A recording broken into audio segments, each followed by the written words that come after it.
증조할머니는 중부지방의 깊은 산속 마을에서 태어나셨습니다. 어린 나이에 부모님을 모두 여의고 오빠마저 도시에 일을 하러 가자 홀로 남은 할머니는 촌장의 집에 거두어졌습니다. 그곳에서 촌장의 딸 2살 위의 아가씨를 모시며 자라났습니다. 놀이 상대이자 하녀였지만 나이가 가까워 두 사람은 언니와 동생처럼 지냈지요. 아가씨는 늘 다정하고 기품이 있었고 할머니는 그분을 진심으로 따랐습니다. 그러던 어느 해 마을에 기묘한 일이 시작되었습니다.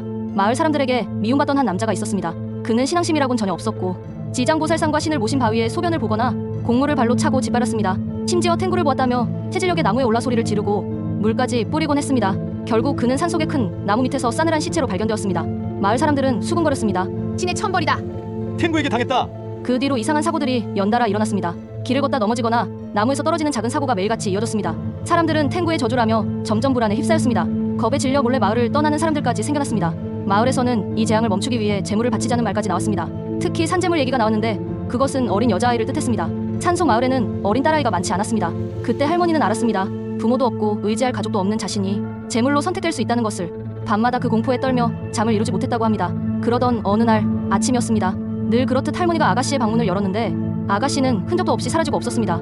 덧문은 안에서 잠겨 있었고 이불은 아직 따뜻했습니다. 그 위에는 산속 깊은 곳에서만 자라는 나무의 낯선 나무짚이 한 장 놓여 있었습니다. 옷과 집시는 사라졌지만 그 외의 모든 것은 그대로였습니다. 마을 사람들은 말했습니다. 도망친 거다. 탱구가 데려간 것이다. 그 즈음 산 너머 마을에서 불러온 무당이 도착했습니다. 무당은 큰 제단을 차리고 신께 기도를 올린 뒤 마을 사람들을 향해 크게 꾸짖었습니다. 이 모든 건 너희 탓이다. 진을 잊고 믿음을 버렸기에 재앙이 일어난 것이다. 그 남자는 스스로 신에게 버림받아 죽은 것.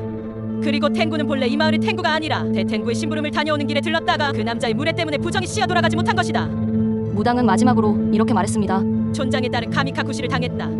신이 가여워 데려간 것이다. 이제 그녀는 신의 영역에 있으며 결코 돌아오지 않는다. 그 대신 그녀를 신으로 모셔야 한다. 마을 사람들은 고개를 숙이고 눈물을 흘리며 신에게 용서를 구했습니다.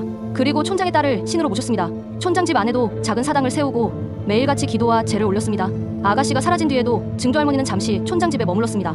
그러나 결국 오빠를 찾기 위해 마을을 떠났습니다. 촌장은 떠나는 할머니에게 후하게 퇴직금을 주었고 할머니가 결혼할 때도 여러모로 도와주었다고 합니다.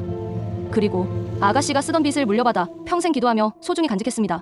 하지만 그것도 전쟁 공습 때 불타버렸습니다. 그와 함께 고향 마을과의 연도 완전히 끊어지고 말았습니다. 이야기를 들려주시던 증조할머니는 끝내 눈물을 흘리셨습니다. 그리고 저에게만 조용히 비밀을 털어놓으셨습니다. 그날 아침 사실 덧문은 잠겨있지 않았다고, 즉 아가씨는 스스로 나갔을지도 모른다고. 그러나 이불 위에 낯선 나무집, 그리고 무당이 했던 그 말이 떠올라 평생 잊지 못하셨습니다. 무당은 증조할머니에게 이렇게 말했답니다. 그 아이는 신이 데려간 개야. 그게 가장 중요한 거다. 증조할머니는 평생 아가씨가 정말 신에게 선택받은 것인지 아니면 또 다른 진실이 있었는지 알 수 없다고 하셨습니다. 다만 분명한 것은 아가씨는 참으로 착하고 아름다웠고 할머니는 평생 그분을 잊지 못했다는 것입니다.